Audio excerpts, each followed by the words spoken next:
Ngayon pong araw na ito, ibabahagi ko po sa inyo ang simpleng pagtatanim, pagpapatubo, pag-aalaga at pagpapabunga ng siling panigang. Ibabahagi ko po sa inyo ay ang direktang pagtatanim mula sa mga bote ng mineral water. Magluluto rin po tayo ng masarap at masustansyang Pampanga Express mula po sa bunga ng aking mga tanim na siling panigang.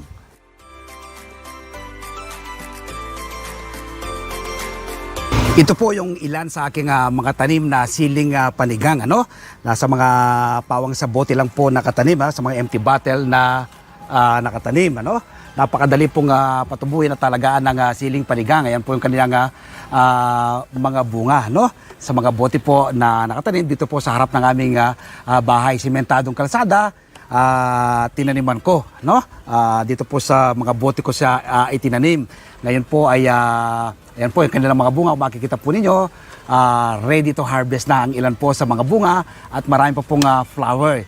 Itong ating mga tanim na siling panigang. So yan po, dahil pong bunga. Lalaki po, haba. Yan, haba po ng bunga ng ating mga tanim na siling panigang. Marami pa po siyang bungang maliliit. Ayan. Tapos marami pa rin po siyang flower. So yan, ito, daming flower dito. Dito naman ay, ayan, mga bunga. Yan, mga bunga.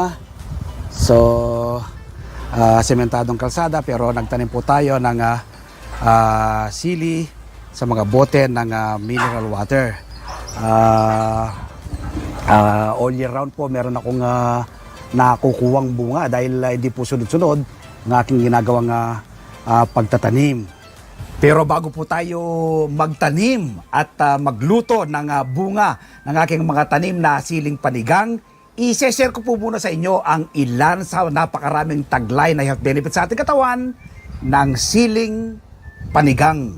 Ilan po sa napakaraming taglay na health benefits sa ating katawan ng siling panigang ay rich in vitamin A, vitamin B6, vitamin C, may mataas po siyang antioxidant content at tumutulong para maiwasan ang pagkakaroon ng sakit na cancer. Rich in calcium, zinc at iron.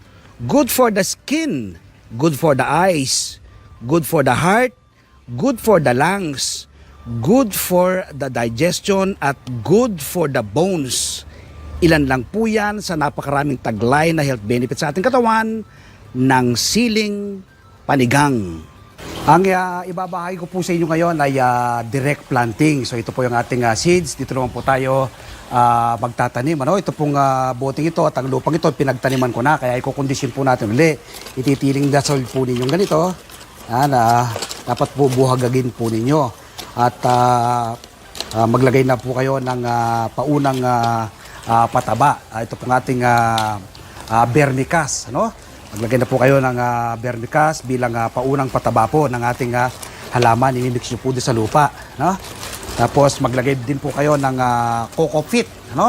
Yung coco peat po para mapanatili pong buwagag ang lupa. So ito po yung ating coco peat. I-mix na po natin dito sa ating pagtatamnan ng siling panigang. Yan. So mayroon na po siyang paunang fertilizer.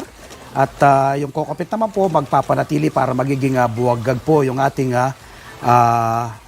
lupa. Nang sa ganon, malaya po makagala yung ating yung ugat ng ating mga tanim na halaman.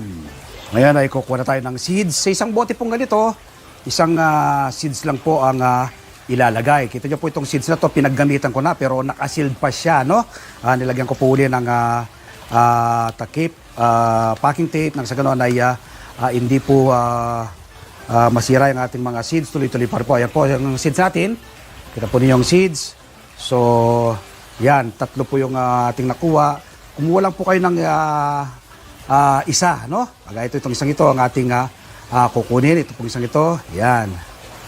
Lagyan nyo lang po ng ganito dito sa ating